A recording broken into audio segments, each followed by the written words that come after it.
Already बता चुके हैं। मेरा नाम सफीर चौधरी।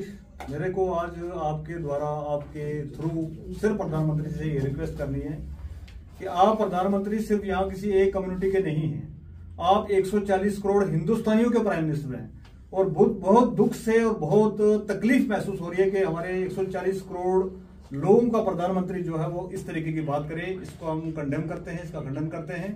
ये हिंदुस्तान ने ना कभी बर्दाश्त किया है, ना आगे बर्दाश्त किया जाएगा। एक तरफ से शिवसेना का एक 60 साल पुराना स्लोगन जब वो किया जाता है, उस स्लोगन उन्होंने अपने इलेक्शन रैलीज में दिया तो उनको नोटिस सर्व हो जाता है, और दूसरी तरफ खुले आम इलेक्शन कमीशन ऑफ इंडिया के जितने भी रूल्स रेगुलेशन है उन सबकी धज्जियां उड़ा रहे हैं यहाँ के सिटिंग प्राइम मिनिस्टर, और उसके ऊपर बिल्कुल मौन बन के जो है इलेक्शन कमीशन ऑफ इंडिया बैठा हुआ है। हम आपके विश्वास से इलेक्शन कमीशन ऑफ इंडिया से कहना चाहेंगे कि पपट बन के काम ना किया जाए। आप पर डिपेंड करता है कि जो हम कहते हैं मदर ऑफ डेमोक्रेसी, तो मदर ऑफ डेमोक्रेसी को प्रोटेक्ट करना जो सबसे पहला किसी का अगर काम बनता है वो इलेक्शन कमीशन ऑफ इंडिया का है, जो कि वो अपना काम नहीं कर रहा है। एक तरफ आप एक स्लोगन के लिए भी नोटिस भेज सकते हैं और दूसरी तरफ आप इतना सारा कुछ 45 मिनट का भाषण है मोदी जी का, उस पूरे भाषण को सुनने के बाद भी, इतनी सारी पिटीशंस फाइल होने के बाद, इतनी सारी एप्लीकेशन मूव होने के बाद भी कोई एक्शन नहीं हो रहा है। ये जो है निंदनीय है, और ये जो चीज है ये हमें लग रहा है कि भाई हिंदुस्तान को कहीं और ही किसी तरफ लेके जाया जा रहा है। बहुत शुक्रिया।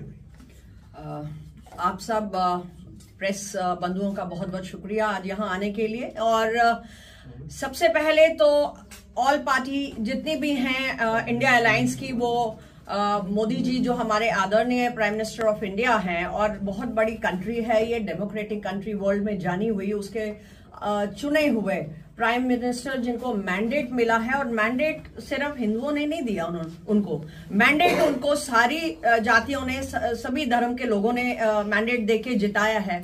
बड़ी विडंबना है। और मैं अपने प्रेस कॉन्फ्रेंस के माध्यम से और अपनी पार्टी आम आदमी पार्टी की तरफ प्रवक्ता होने के नाते ये कंडम मैं करती हूँ जो जिस तरह की स्टेटमेंट आ रही है। नंबर 1, मैं आपको बताऊं, अभी थोड़े दिन पहले उन्होंने अभी जगह जगह जाके वो अपनी पार्टी के लिए वोटों की भीख तो मांग रहे हैं, पर आप जानते हैं जो लैंग्वेज वो यूज कर रहे हैं, अभी 2-3 दिन पहले उन्होंने जो लैंग्वेज यूज करी है कि ये सारे के सारे अलायंस वाले जो हैं बाद में एक दूसरे के कपड़े फाड़ेंगे, एक दूसरे के बाल नोचेंगे, और अब ये कहना हमारी बहनों से कि आपके मंगलसूत्र भी ले लेंगे, ये सोना इकट्ठा करेंगे और ये सारा हिंदुओं में बांट देंगे, बाकी जनता में बांट देंगे। बड़ी शर्म की बात है कि एक इतना बड़ा डेमोक्रेटिक कंट्री का प्राइम मिनिस्टर, जिसकी वर्ल्ड में आज अगर आप हेडलाइंस देखें तो वर्ल्ड के सारे कंट्रीज जो हैं वो थू कर रही हैं, इस लो लेवल तक प्राइम मिनिस्टर ने पहुंचा दिया है। और सबसे बड़ी बात है, ये कह रहे हैं कि नहीं, अभी आपने अमित शाह जी की स्टेटमेंट सुनी होगी कि नहीं हम तो संविधान नहीं बदलेंगे,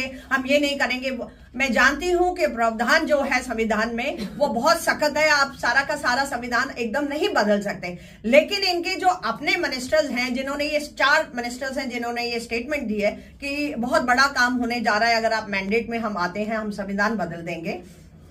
फिर प्राइम मिनिस्टर जी की एक स्टेटमेंट मैं सुनती हूं जिसमें वो ये बोलते हैं कि मैं जो संविधान को मानता हूं वो गीता का संविधान है, गीता को मानता हूं, मैं कुरान को मानता हूं, मैं बाइबल को मानता हूं। तो फिर मोदी जी, मैं आपसे ये पूछना चाहती हूं अपनी पार्टी की तरफ से कि जो डॉक्टर भीमराव अंबेडकर ने और बाकी की टीम ने जो मिलके इस देश की संविधान को बनाया, जिसमें हर जाति और खासकर निम्न जातियों को जो पावर्स दिए हैं, जो उनके राइट्स को स्टोर करके रखा है, तो क्या कहना चाहते हैं कि वो बेवकूफ लोग थे जिन्होंने इसको संविधान को बनाया और पूरे देश को एक डेमोक्रेटिक सेक्युलर कंट्री बनाया? आप जिस तरीके की स्टेटमेंट देते हैं ये बहुत ही निंदनीय है, बहुत ही घटिया सोच है आपकी। और आप तो जो हैं वो हैं, लेकिन आपके माध्यम से, मीडिया के माध्यम से ये मैं आगाह करना चाहती हूं, इवन आप prime minister of the country हैं, आप अपनी वाणी, आपकी सोच, अपनी शब्दों के ऊपर जरा कंट्रोल करके बोलें, क्योंकि ये देश आज पढ़ा लिखा है, ये देश आज समझदार हो चुका है। आप मत सोचें ये पीछे वाले लोग हैं जिनको आप 5 किलो राशन देंगे तो वो आपकी हर बात को मानने लग जाएंगे। पढ़े लिखे बच्चे हैं, वो समझते हैं, और इतनी घटिया सोच के साथ वो इस बार तो आपको बिल्कुल नहीं आने देंगे। आप आगे भी जो बोलते हैं, आप लड़ाई झगड़ा मत करवाइए। ये देश सेकुलर है, यहाँ हिंदू मुस्लिम सिख ईसाई सब प्यार से रहते आ रहे हैं और इस देश को ऐसे ही रहने दीजिए। इसमें ज्यादा बदलाव करने की कोशिश मत करिए क्योंकि आपको मुंह की खानी पड़ेगी। धन्यवाद। जी नमस्कार, मैं मनीष साहनी, शिवसेना यूबीटी जम्मू कश्मीर इकाई अध्यक्ष।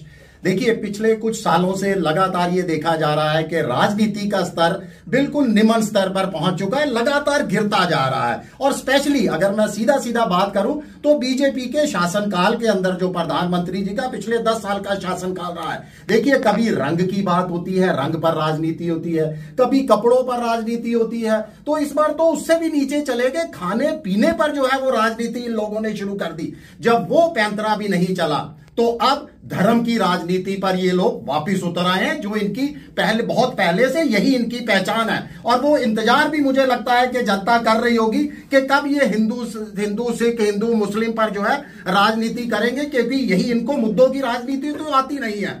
देश की आजादी के अंदर इनका कोई योगदान नहीं है, मगर शायद अंग्रेजों से जाते जाते इन्होंने वो फूट डालो वाली राजनीति जो है वो सीख रखी है और उसी से जो है अपनी राजनीति चला रहे हैं। देखिए, हिंदुस्तान पहचान क्या है इसकी, तमाम उसको धर्मों का जो है गुलदस्ता कहा जाता है। आप इसकी पहचान खत्म करने के अंदर लगे हुए हैं। ये कोई हिंदूवादी भी नहीं है, ये भी मत सोचिए कि ये अगर किसी एक कौम को टारगेट कर रहे हैं तो ये हिंदुओं के सके हैं, बिल्कुल नहीं है। अभी एक आम आदमी पार्टी के भी मेरे दोस्त आपको बता रहे थे कि शिवसेना इसकी भुगत भोगी है। अरे शिवसेना ने तो आपको उस समय अपने पास बिठाया था, चलना सिखाया था, उंगली पकड़कर आगे लेके आए थे जब आपको कोई किसी पार्टी के साथ आपको कोई पार्टी अपने साथ बिठाने को तैयार नहीं थी। और आपने क्या किया शिवसेना की, वही पीठ के अंदर छुरा घोंपा। यानी इनके मुंह में राम, बगल में छुरी लेकर ये लोग घूमते हैं।